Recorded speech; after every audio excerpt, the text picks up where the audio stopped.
What's up, guys? Jaden here, and welcome back to another video. Now, I know you guys are probably wondering, yo, why don't you upload? Where have you been? I know you guys peep how the light hitting me. I know you guys peep how you can see me like just a tad bit better, maybe. Okay, it's gonna clear up on some sections. I'm still trying to figure out how to work it. But, okay, like I was saying, I did always promise you guys, each time I return, I'm gonna get better. And something's gonna improve. Whether it be the editing, whether it be the quality, whether it be whatever. But I'm not gonna talk y'all ears off, alright? We're gonna get into this story time. Like I was saying, I'm not finna talk y'all ears off. We finna get into this story. Sit back, relax, grab some snacks, and let's get into the video. So, our first story will be titled Dr. Ramsey. Now, this story starts off with our main character. She's turning 10 in less than a week. She has a $5 bill in her pocket. She's just walking to the store to buy some ragu for her mom.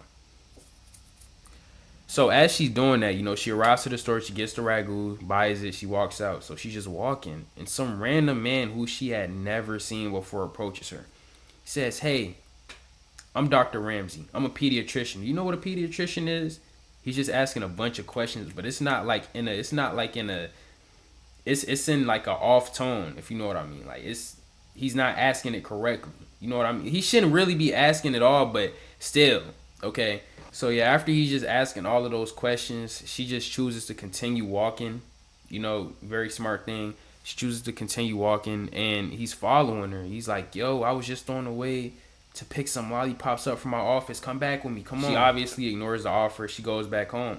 She tells her parents about it. They shrug it off, which I really don't know why, but still, and after that, the coming days got weird. Like, he would drive past the house waving at them, and the mom was like, maybe he's just off of work. Maybe he's just passing through because he's off of work. Maybe he has to take this way to come back home.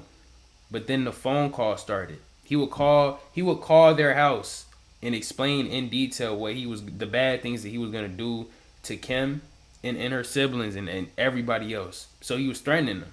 Okay. You would think that this couldn't get any worse. The thing is, you might be wondering, why didn't they call the police? They did. And what happened?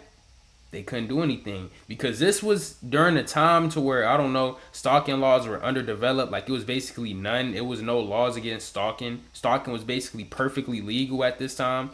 And they just basically said, yeah, we can't do anything, but call us back if he tries something. That's the best they could do. The dad does a smart thing and decides to call one of his cop friends to give his daughter escorts to and from school. So she's getting these for about a month before another thing happens.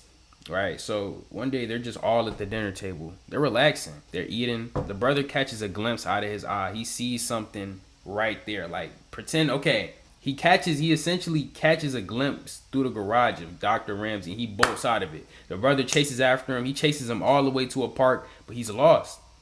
Dr. Ramsey disappeared. He's gone. Okay, so they call the cops again. They call the police. They basically get no type of help. They get nothing but a name, and the name is most likely fake in a description. They already know how you look because he done been bothering them all this time. You would think by this point it can't get much worse, all right? The police already aren't doing anything, and everybody else is basically useless. It gets worse, because not only do they wake up just to find the family dog, a German Shepherd. Not only do they wake up to find the dog is, you catch my drift, not only do they wake, I'm not sure if I can say that, but hey, they called the police again. They said, yo, we have no proof it was him. We just gonna rule it accidental. Then more phone calls come. He's getting more informative, going into detail on what he's gonna do. And that caused the dad to kind of put carpenter nails at the bottom of the French doors or whatever, just until he could get like a new lock ordered. Fast forward, they're all home alone. The dad is at a work related thing, and the older brother is at a skating rink. So they're all alone. Okay, which I don't know why they thought would be a good idea. Maybe because he stopped for a short period, but hey, okay. So, they're chilling. They hear the French doors, the one that had the carpenter nails put into him. They hear like them, like he's clearly trying to like get in, like they hear it like bash open, like somebody's trying to like ram through it, like, you know what I mean? So after they're hearing that, they're scared. They finna go upstairs, and then they hear a knock. He says, "Yo, is this the Mercy residence or whatever?" He says, "Is this the Mercy residence? I have a pizza for delivery." They never ordered a pizza, so they didn't. They obviously didn't open the door. So eventually Ramsey tries to go all over the house. He eventually just runs away because he couldn't get in. The brother returns back home.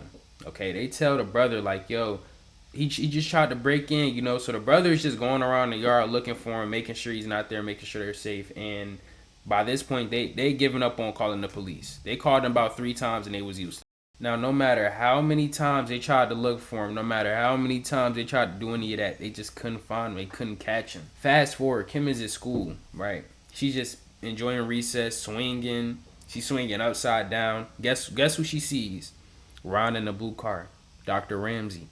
He's smiling and waving at her through the window. And only thing really separating them is like that, the fence. You know what I mean? Like the metal fence. That's the only thing.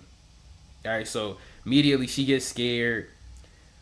She runs to her teacher, and teacher takes her to the principal's office, calls her parents, get her picked up. Kim's mom got a call from the school asking if it was her dad.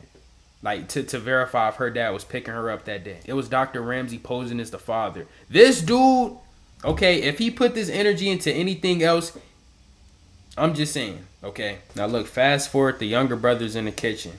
He gets in it. He gets a feeling that he cannot shake. He feels like he's being watched, and it's to the extreme, right? So he looks to the door. Okay, it's just right there. He's stepping closer to it because he's trying to figure out, yo, why am I feeling this? So as he's getting closer and closer to the door, he just feels like, okay, maybe I'm just tripping. He looks up, sees Dr. Ramsey right there peeking back at him. But yeah, after he saw Ramsey basically peeking at him and smiling at him, he turned to yell for his brother. But by the time the brother had got down, he was already gone. Now, on the final night of all of this happening, she walks downstairs to get some water. She wakes up like we all do. She wants to get some water. Guess who she sees sitting alone in the dark at the table? And guess what's on the table? A gun is on the table. It's not Dr. Ramsey. I know you probably guessed that. It's her father. You know what I mean? But he just was basically saying, like, I'm tired of being afraid for my children every time I leave for work. I'm tired of it being a risk of y'all getting kidnapped. I'm tired of this. I'm tired of that.